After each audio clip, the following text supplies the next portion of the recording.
والصلاة والسلام على سيد الرسل وخاتم الأنبياء اللهم صل على سيدنا ومولانا محمد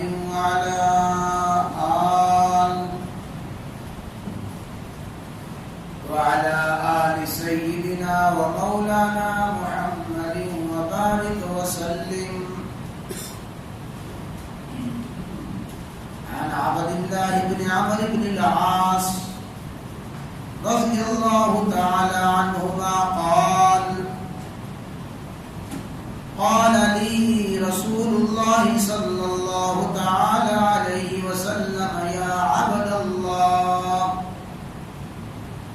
ألم أخبر أنك تصوم النهار وتقوم الليل؟ فقلت بلى يا رسول الله.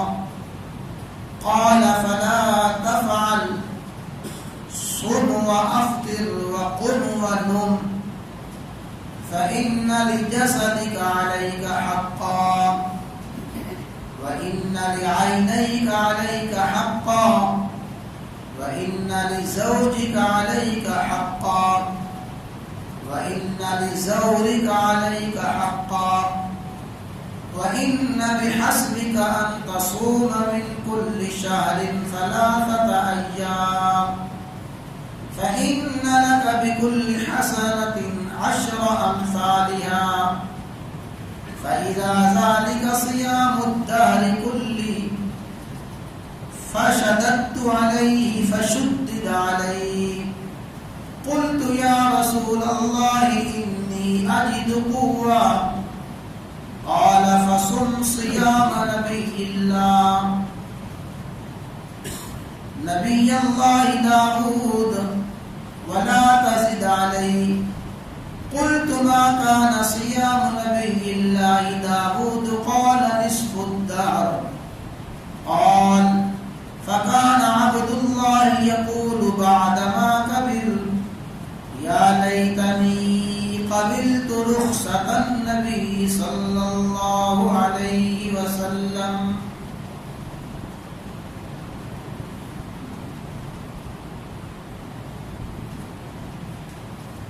گزشتہ درس میں یہ بات عرض کی جا رہی تھی کہ امام الانبیاء، سید الانبیاء، خاتم الانبیاء، سیدنا و مولانا محمد رسول اللہ صلی اللہ تعالی علیہ وسلم بعض مرتبہ کوئی حکم ارشاد فرماتے ہیں، اپنے کسی صحابی کو کوئی حکم دیتے ہیں، اس حکم کا منشا اور اس حکم کی غرض محض اس صحابی کے ساتھ شفقت، اس صحابی کے لیے سہولت اور آسانی مقصود ہوتا ہے.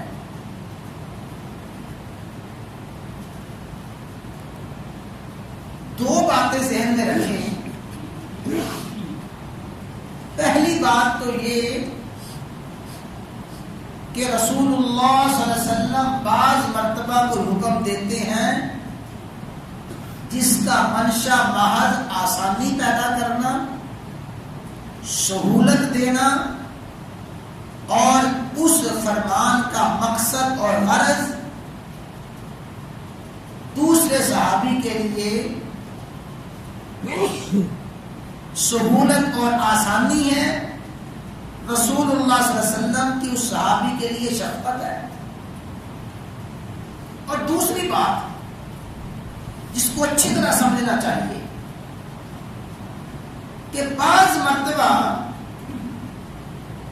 فطرتی طور پہ کسی شخص پہ کسی چیز کا بہت زیادہ غلبہ ہوتا ہے، اس کی طبیعت میں وہ چیز رچی اور بسی ہوتی ہے، اور اس کی اس طبیعت کی وجہ سے، اس حالت کے غلبے کی وجہ سے دیگر بہت سے حقوق متاثر ہوتے ہیں۔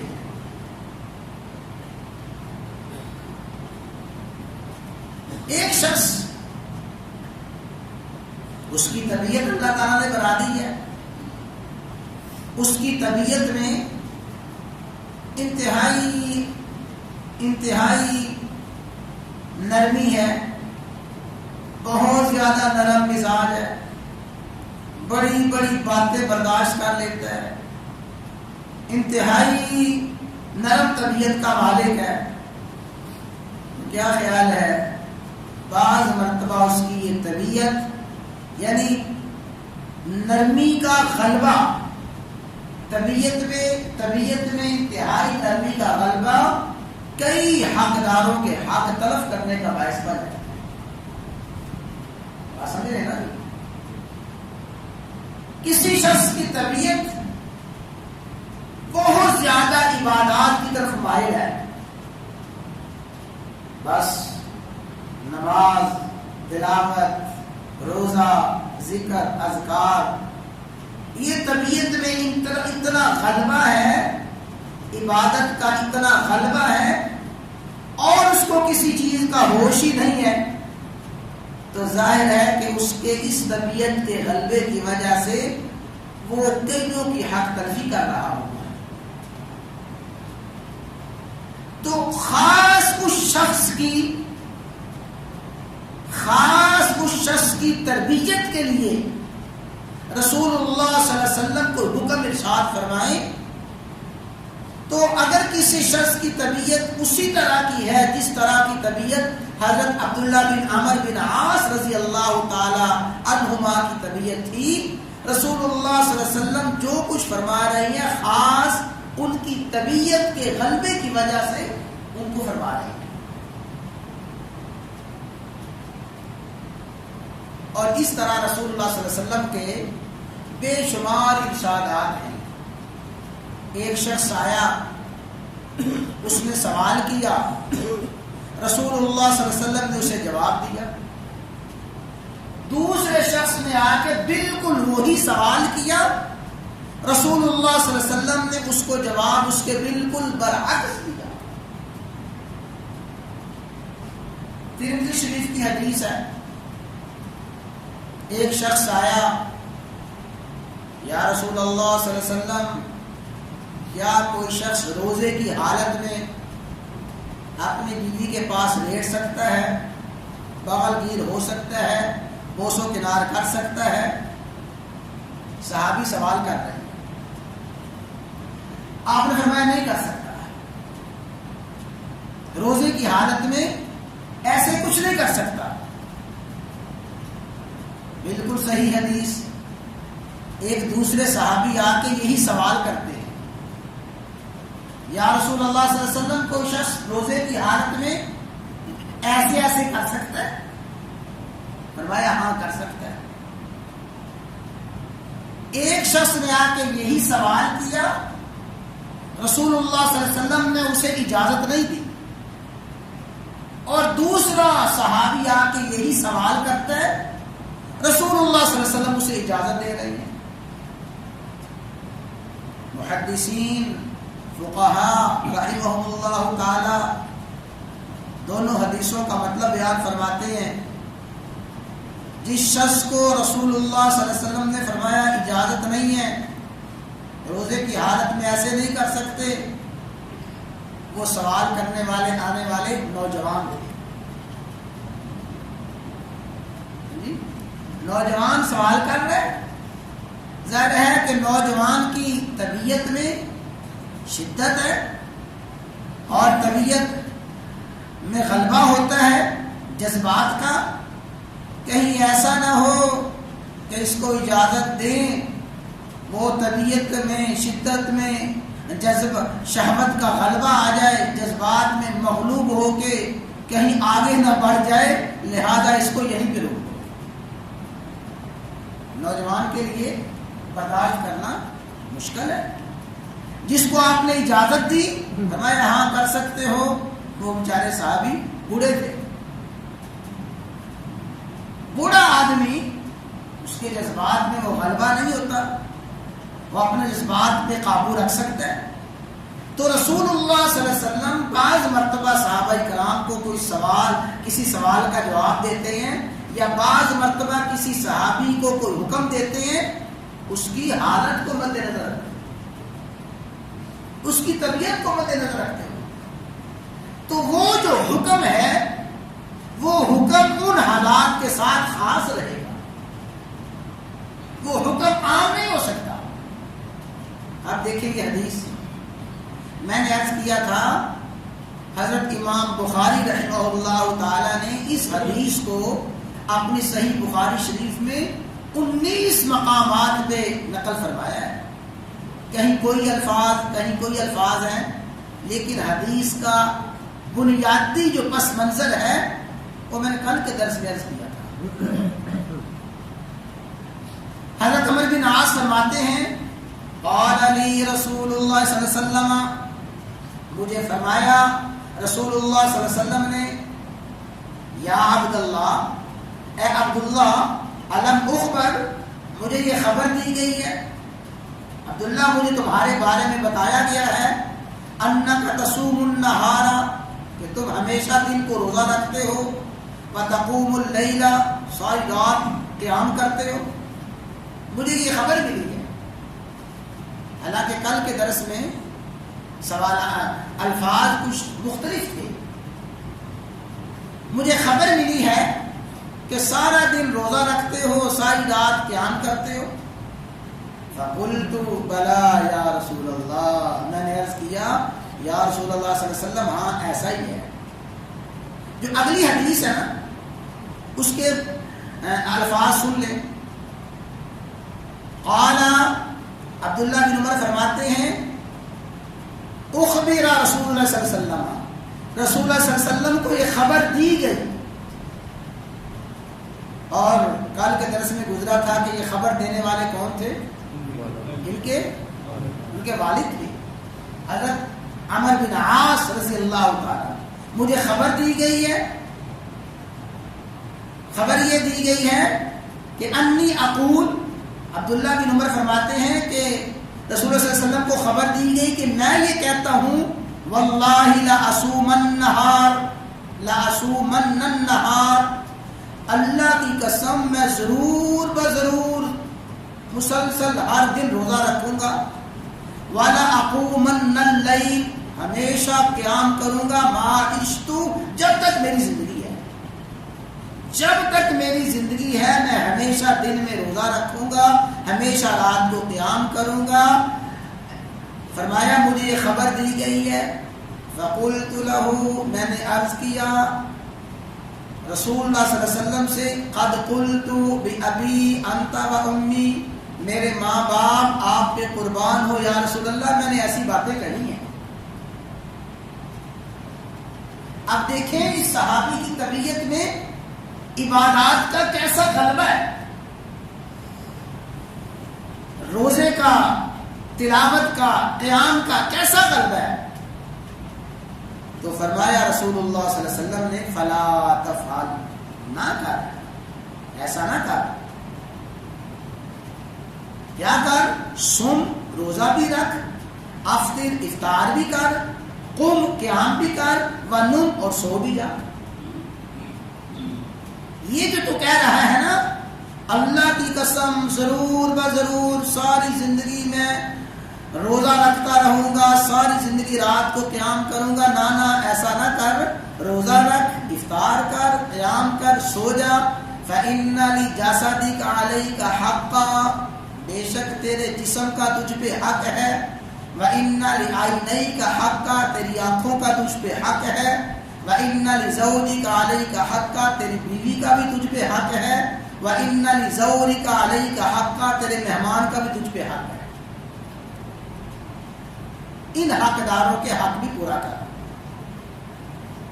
اب ایک شخص فرض نماز بھی نہیں پڑھتا، بھائی نماز نہیں پڑھتے، بیوی کا بھی حق ہے جی، یار تم کہاں چلے گئے تھے؟ بھائی مہمان میرے پاس آیا تھا، مہمان کا بھی حق ہے. وہ شخص اس حدیث کو پیش نہیں کر سکتا. مہمان کبھی کبھار آ گیا اور وہ نماز بیچارہ پہلے ہی کبھی کبھار پڑھتا ہے، وہ کبھی کبھار نماز پڑھنے والا کہے کہ میں نماز اس لیے نہیں پڑھ سکا کہ میرے مہمان آ گئے تھے اور فرمایا رسول اللہ صلی اللہ علیہ وسلم نے تیرے مہمان کا تجھ پہ حق ہے. اور بھائی رسول اللہ صلی اللہ علیہ وسلم نے تیرے جیسے شخص کے لیے فرمایا تھا، یہ آپ نے کس سیٹ جیسے شخص کو فرمایا تھا؟ تیری آنکھوں کا تجھ پہ حق ہے، کس کو فرمایا تھا؟ ایک شخص ساری رات سوتا رہے، ساری رات سوتا رہے، ساری رات سویا سویا، نہ عشاء کی نماز پڑھی نہ فجر کی نماز پڑھی. بھائی تو نے نماز نہیں پڑھی، نماز کیسے پڑھتا؟ فرمایا رسول اللہ صلی اللہ علیہ وسلم نے تیری آنکھوں کا تجھ پہ حق ہے. یہ گمراہی کی بات ہے، یہ حدیث کے انتہائی مخالف باتیں ہیں. تو فرمایا ان چیزوں کا تجھ پہ حق ہے. وَإِنَّ بِحَسْبِكَ، تجھے اتنا ہی کافی ہے، ان تصوم من کل شہر، تو ہر مہینے روزے رکھ لے، ثلاثۃ ایام، 3 دن تک، 3 دن روزے رکھ لے مہینے میں، اتنا ہی کافی ہے. فَإِنَّ لَكَ، تو 3 روزے رکھے گا، تجھے 3 روزوں کے بدلے میں بِكُلِّ حَسَنَةٍ، ایک نیکی اس کا 10 گنا ہے. 3 روزے رکھے گا، پورے مہینے کے روزوں کا ثواب مل جائے گا. فَإِذَا ذَلِكَ صِيَامُ الدَّهْرِ كُلِّهِ، یہ سارے کا سارا مہینہ روزے کا شمار ہوگا. اب ان کا غلبہ دیکھیں. رسول اللہ صلی اللہ علیہ وسلم کیا فرما رہے ہیں؟ تمہیں 3 روزے رکھ لو، سارا مہینہ سارا زمانہ روزے کا. فشددت علیہ، میں نے اپنے لیے سختی چاہی. سختی کیا؟ عبادات میں اضافہ چاہا، جیسے کل عرض کیا گیا تھا، انی اطیق اکثر من ذلک، جب میں نے اپنے لیے سختی چاہی، فشدد علیہ، مجھ پہ سختی کر دی گئی. میں نے عرض کیا یا رسول اللہ صلی اللہ علیہ وسلم انی اجد قوہ، میرے اندر تو بڑی طاقت ہے، میں تو 3 روزوں سے زیادہ رکھ سکتا ہوں. قال، آپ نے فرمایا فصم صیام نبی اللہ داؤد علیہ السلام، داؤد علیہ السلام اللہ کے نبی جیسے روزے رکھ لو. اگر 3 روزوں سے زیادہ رکھنا چاہتے ہو پھر اللہ کے نبی داؤد جیسے روزے رکھ لو. ولا تزد علیہ، اور اس پہ زیادہ نہ کرنا. داؤد علیہ السلام کے روزوں سے زیادہ روزے نہ رکھنا. یہ رسول اللہ صلی اللہ علیہ وسلم صوم داؤدی سے زیادہ روزے رکھنے کا کس کو منع فرما رہے ہیں؟ یہ اس صحابی کی طبیعت پہ روزوں کا جو غلبہ تھا اور ان روزوں کی وجہ سے باقی دیگر حقوق متاثر ہو رہے تھے. قلت وما كان صيام نبی اللہ داؤد، میں نے عرض کیا یا رسول اللہ صلی اللہ علیہ وسلم اللہ کے نبی داؤد کے روزے کیسے تھے؟ فرمایا نصف الدہر، وہ نصف الدہر آدھا زمانہ یعنی آدھا مہینہ روزہ رکھتے تھے، 1 دن افطاری 1 دن روزہ، 1 دن افطاری 1 دن روزہ. قال، یہ راوی فرماتے ہیں فکان عبد اللہ یقول، عبداللہ بن عمر بن عاص فرمایا کرتے تھے بعد ما کابر، جب بوڑھے ہو گئے پھر یہ کہا کرتے تھے یا لیتنی، ہائے کاش، قبلتو، میں قبول کر لیتا نبی کریم صلی اللہ علیہ وسلم کی رخصت، جو آپ نے فرمایا تھا بس داؤدی روزے رکھ لو یا 3 مہینے میں 3 روزے رکھ لو، کاش میں 3 مہینوں کی رخصت قبول کر لیتا. اب بڑھاپے میں پتہ چل رہا ہے کہ مسلسل روزے رکھنا کتنا مشکل ہے. تو حضرات گرامی، بات ختم کرتے ہیں.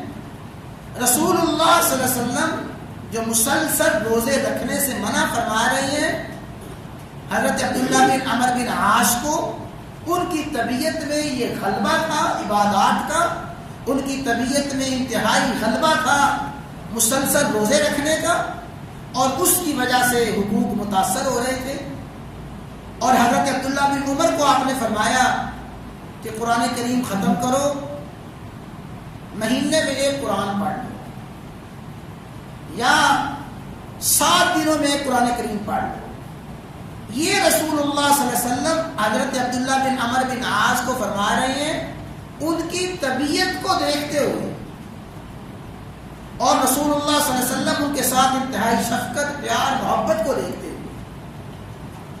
اگلی بات سن لیں، امت میں، بلکہ اولین امت، خیر امت صحابہ کرام رضوان اللہ تعالی علیہ اجمعین میں سے بے شمار صحابہ کرام، جن میں سر فہرست حضرت عثمان بن عفان رضی اللہ تعالی عنہ، حضرت تمیم داری رضی اللہ تعالی عنہ، ان دو صحابہ کرام کے بارے میں مستند روایات میں آتا ہے کہ یہ ایک رات میں اور نفلوں کی ایک رکعت میں پورا قرآن کریم مکمل کیا جاتا ہے۔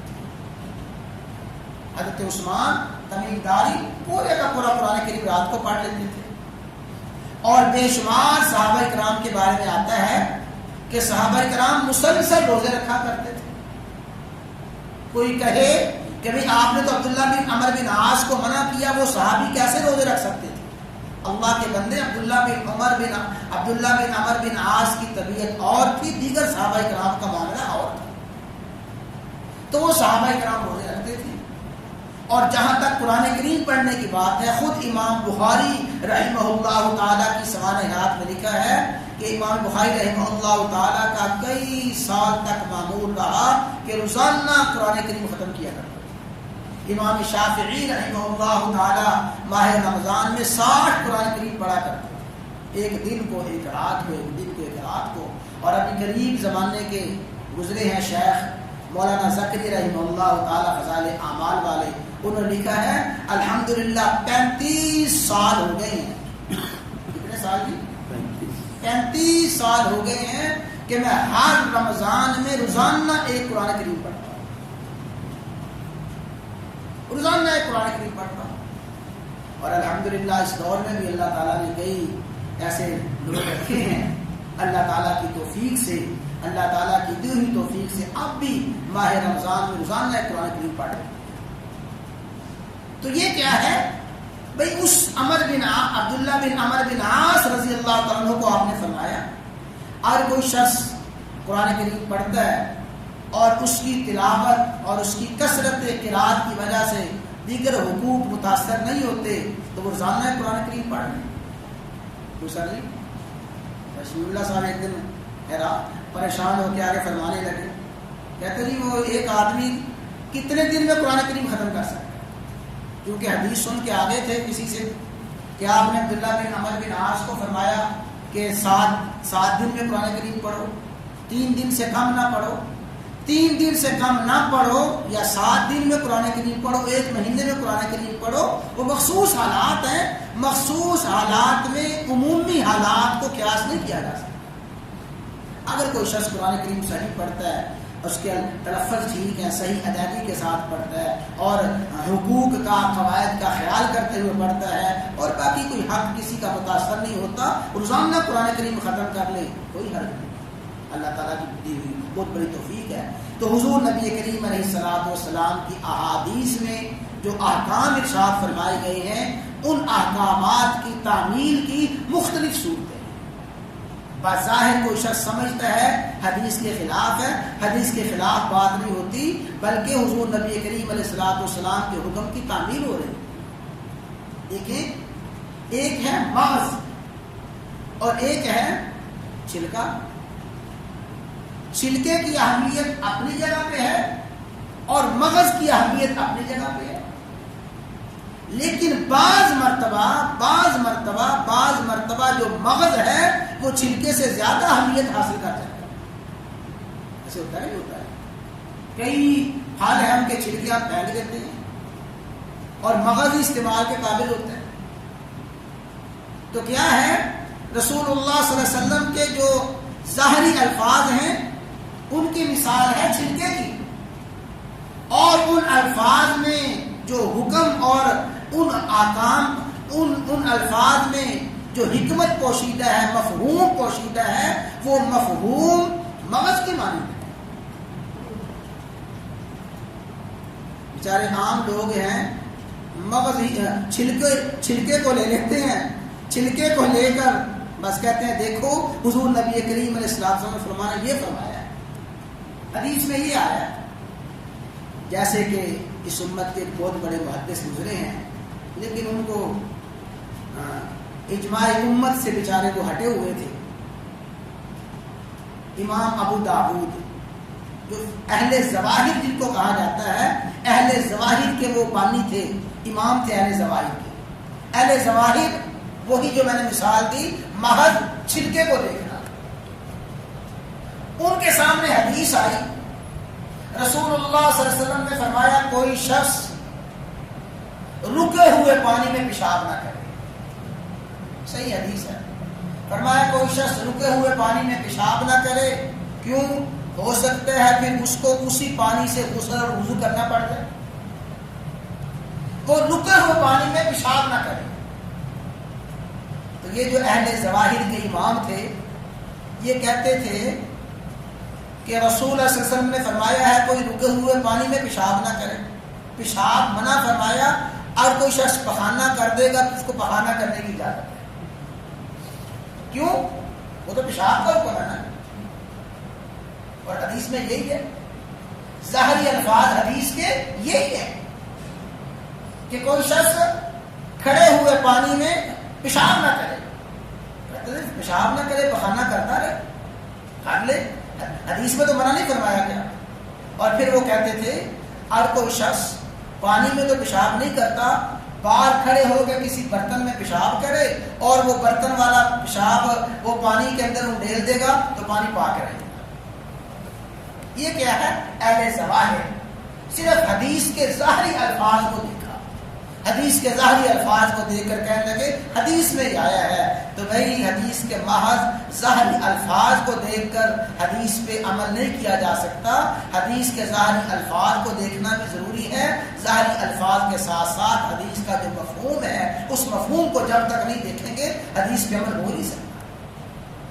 تو چھلکا اپنی جگہ پہ اور مغز اپنی جگہ پہ، جو الفاظ حدیث ہیں وہ چھلکا ہیں، اور ان کے اندر جو مفہوم چھپا ہوا ہے، حضور نبی کریم علیہ الصلوۃ والسلام کا جو مطلب چھپا ہوا ہے، جو کچھ آپ سمجھانا چاہتے ہیں، وہ مغز کی مانند ہے۔ اور میں نے عرض کیا کہ بہت مرتبہ مغز چھلکے سے زیادہ اہمیت حاصل کر جاتا ہے۔ حضور نبی کریم علیہ الصلوۃ والسلام کے فرمان کا مفہوم اور غرض و غایت وہ آپ کے الفاظ سے زیادہ اہمیت حاصل کر جاتی ہے۔ اس لیے کسی کو کہنا کہ یہ حدیث کے خلاف چاہتا ہے، حدیث میں ہی آیا، حدیث میں ہی آیا، حدیث میں آیا، بات لمبی ہوتی ہے۔ ہمارے بہت بڑے عالم گزرے ہیں، فرماتے ہیں کہ میں مسجد میں گیا تو مسجد میں جا کے میں نے نماز شروع کی، تو نماز میں نے شروع کی بغیر رفع دین کے، رفع دین کے بغیر نماز شروع کر دی۔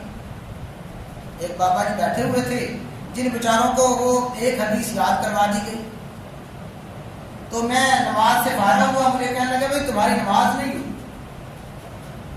میں نے عرض کیا کیوں جی؟ تم نے رفع دین نہیں کیا، نماز نہیں ہوئی۔ حدیث میں آیا ہے کہ رفع دین کرو، حضور نبی کریم علیہ الصلوۃ والسلام رفع دین کرتے تھے، تم نے رفع دین نہیں کی، تمہاری نماز نہیں ہوئی۔ میں بیٹھ گیا، تھوڑی دیر بعد بابا جی نے سنتے شروع کی، جب سنتے شروع کی، سنتوں سے فارغ ہوئے، میں نے کہا بابا جی تمہاری نماز نہیں ہوئی، آپ کی نماز نہیں ہوئی۔ کہنے لگے کیوں؟ کہتے ہیں آپ نے پڑھا نہیں کہ رسول اللہ صلی اللہ علیہ وسلم نے نماز میں اپنی بیٹی اپنی نواسی امامہ کو اٹھایا اور اٹھا کے نماز پڑھی، تو بابا جی آپ کی نواسی کہاں ہے؟ آپ کی تو نماز ہی نہیں۔ بات سمجھ رہے ہیں نا؟ حدیث میں آیا ہے کہ اپنی نواسی کو اٹھایا اور نماز پڑھی، تو نواسی کو لاؤ اٹھاؤ اور نماز پڑھو تب تمہاری نماز ہوگی۔ حضور نبی کریم علیہ الصلوۃ والسلام نے ایک کپڑے میں نماز پڑھی ہے، بخاری شریف کی حدیث ہے، ایک کپڑے میں نماز پڑھی ہے۔ بزرگوں آپ نے تو کتنے کپڑے پہنے ہوئے ہیں، یہ تو آپ کی نماز حدیث کے خلاف ہے۔ تو پھر میں نے انہیں بتایا کہ حدیث کے مطابق نماز پڑھنے کا اور رفع دین کا اصل طریقہ اور حکم کیا ہے، اور رفع دین کے بارے میں امت کا کیا فیصلہ ہے۔